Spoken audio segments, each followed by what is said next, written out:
Eso también asociado a que es súper difícil acceder a la consulta con un médico psiquiatra en el país. Recordar que somos 100 psiquiatras en total en Paraguay para 7 millones de habitantes.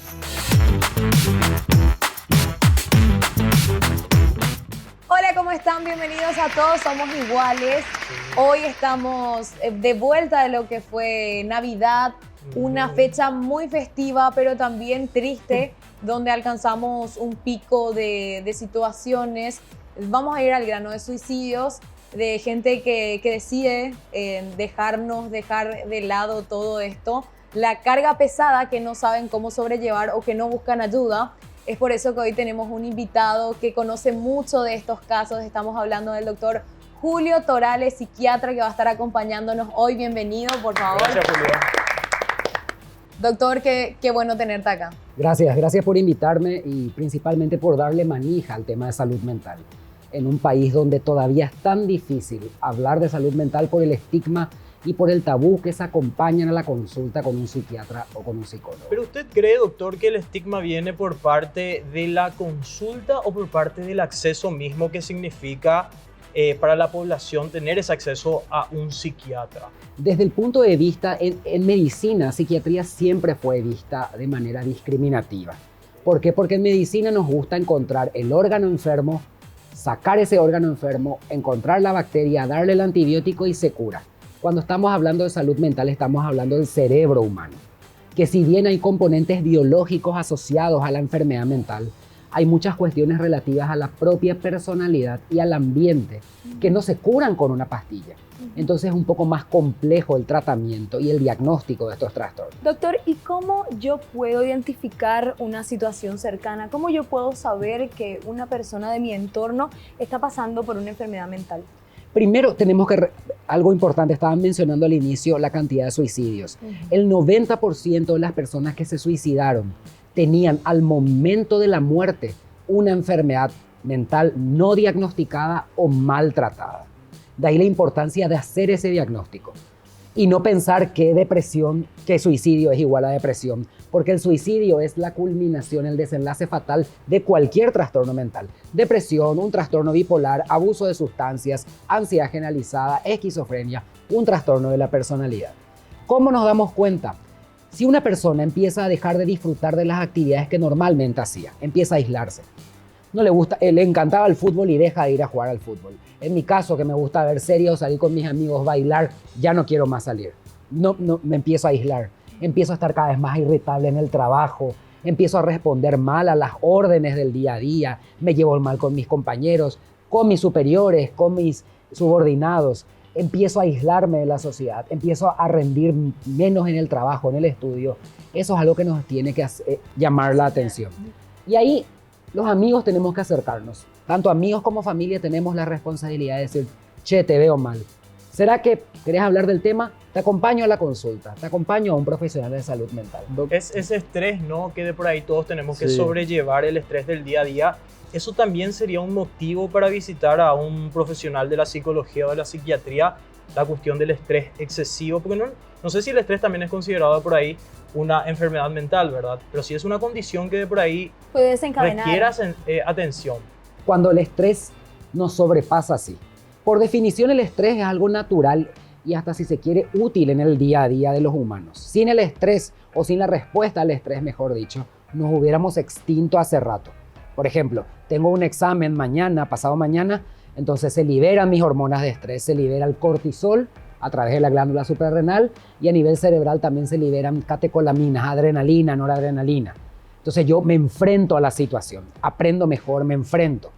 Pero cuando pasa esa situación estresante, en principio las hormonas del estrés deberían bajar otra vez. Doctor, En muchas situaciones lo que pasa es que nunca bajan esas hormonas del estrés y las hormonas del estrés crónicamente aumentadas me dan enfermedad física o enfermedad mental. Cuando nos sentimos sobrepasados, ahí es bueno que consultemos. doctor, yo quiero saber cuál es la diferencia de psicólogo y psiquiatra. ¿Cuándo es que uno dice, ya no podés ir al psicólogo, anda al psiquiatra? ¿Cuándo es necesario pasar al siguiente nivel, como se dice? Bueno, la psicología es una ciencia social aplicada a la salud que lo que trabaja es en la modificación de la conducta, del comportamiento humano a través de técnicas, por ejemplo, cognitivas, comportamentales. En cambio, la psiquiatría es una rama de la medicina que se encarga del diagnóstico y el tratamiento de la enfermedad mental desde el punto de vista médico, desde el punto de vista biológico, con sus ramificaciones psicológicas y sociales, pero se complementan. Con fármacos, doctor, o sea, estos fármacos psiquiátricos que de repente son, los psiquiatras les aconsejan a sus pacientes o le indican a sus pacientes, estos fármacos te cambian la personalidad, te cambian el estado de ánimo, porque hay personas que hablan mal de ese tipo de fármacos. Lo que siempre tenemos que hacernos es el paralelismo. Una persona con hipertensión arterial va a tomar de por vida su antihipertensivo y nadie le dice nada. Una persona con diabetes va a tomar de por vida su antidiabético. Pero cuando estamos hablando de una medicación en psiquiatría, muchas veces la gente le tiene miedo. Claro. Y acá quiero dejar en claro, hay que dejar de satanizar y demonizar a la medicación en psiquiatría, porque la medicación en psiquiatría ha salvado millones de vidas en todo el mundo y sigue salvando. ¿Qué pasa con eso que dijiste? Le cambia la personalidad, le deja más tonto, le deja más dopado. Una de dos, o está tomando mal la medicación el paciente o su médico se equivocó. Busquemos una segunda opinión. Claro. Doctor, yo tengo una consulta. ¿Y qué se hace en los casos cuando son medicados? Por consulta cobra, ¿eh?